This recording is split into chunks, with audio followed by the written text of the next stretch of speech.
The joint opposition's mass protest rally themed Jana Balaya Colombata, or People's Power to Colombo, kicked off today from several locations in Colombo.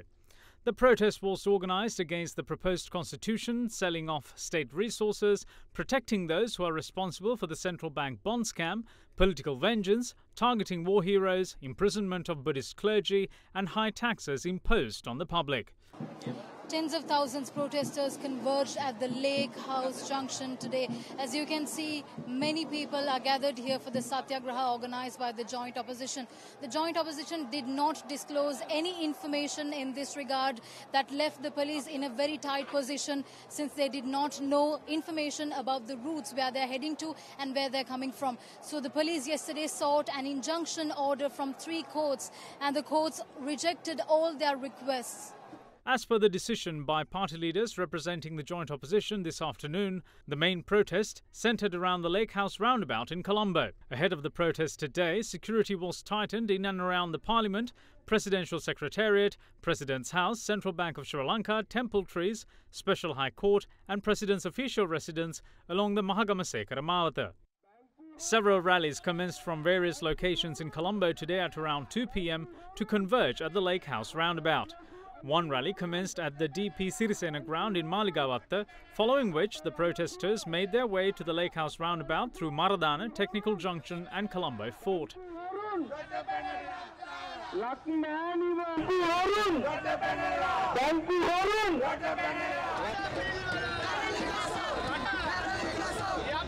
Nowhere in the world, a foreign minister or a government has accepted that their own forces have committed war crimes and then co-sponsored a resolution against their own country. On top of that, they are trying to divide this country into 9 independent states. Then what happened to all this commitment or the sacrifice made by these soldiers? This is the sign of public contempt towards the present rulers, and I'm sure that they will learn a lesson. This government is the worst government we have ever seen. They are betraying our sovereignty, selling our airports and ports and everything. We call upon our people, please rise up and fight against this unjust government.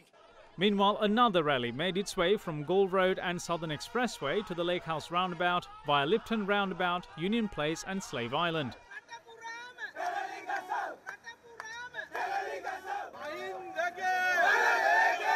The funeral director of this country, Mangala Samaravira, says that he will beat us up. We will be there at Union Place and we challenge him to beat us up if he can.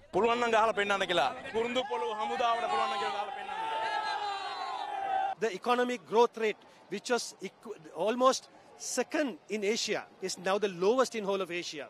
The cost of living has skyrocketed. Taxes have got doubled. People can't actually even walk freely on the roads because the crime rates have gone up. We have decided, come to the roads and give the government a very strong message.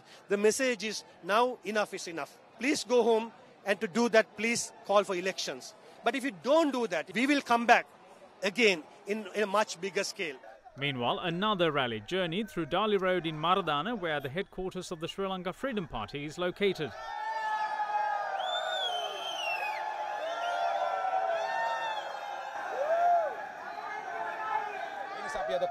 We didn't come to Colombo to just leave like that. We will stay here until the current government goes home.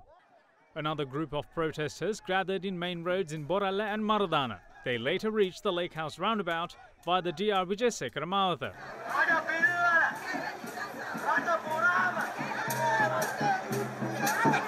Former President Mahinda Rajapaksa and former Defence Secretary Gotabaya Rajapaksa joined the rally at the Bodhi Tree near the Fort Railway Station.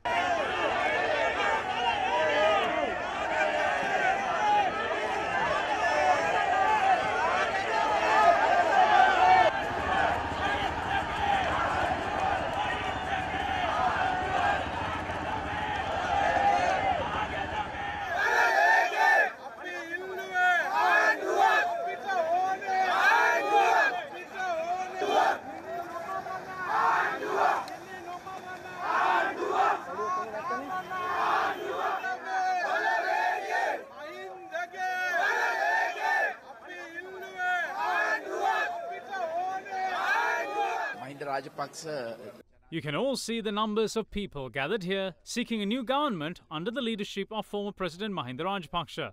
He is the only one who can properly govern this country, uplift its economy, ensure security and establish a strong as well as a good government. Yeah, government is trying to interrupt this and also try to stop people coming for this. There was an incident report in Haliyal today and several incidents reported in several areas trying to interrupt the buses, and especially police is purposely trying to stop the buses by putting checkpoints and trying to check the buses. When the government is there and they are not concerned about the people, so it's natural for people to come into streets, and there is no democracy in parliament. Main purpose of this protest and march is to make sure that the government restore democracy by going for a national election, and we will not give up until we get a national election. Severe traffic congestion was reported along all main roads in Colombo and suburban areas due to the protest today. All rallies and groups of protesters gathered at the Lake House roundabout at around 4 p.m. in the evening.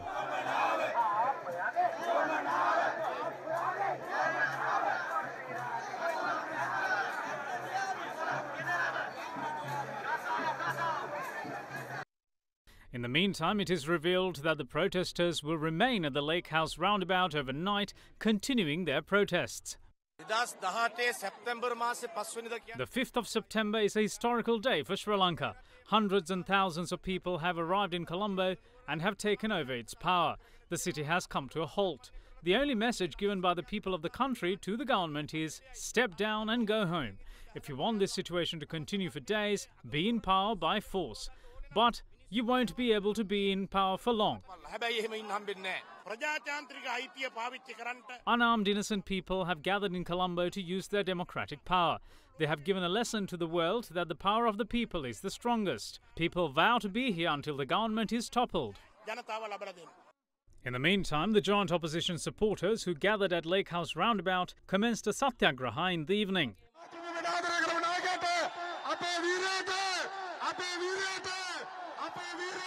Former President Mahinda Rajapaksa then addressed the gathering. This is a very successful rally. People from all walks of life are heard today. The government brings fraudulent acts to divide the country. They are stamping on the people by taxing them. I was able to hold the provincial council elections after 25 years. That's because we liberated the north. We were able to even liberate the east and hold elections, freeing them from the terrorism of Prabhakaran. Today, they are deliberately postponing elections. We're not allowed to speak in parliament and we have to speak here instead. We ended the war during our tenure and re-established the democracy and let people of this country breathe freely. And now anyone can go to the north and speak freely or even blame me freely, thanks to Mahinda Rajapaksa.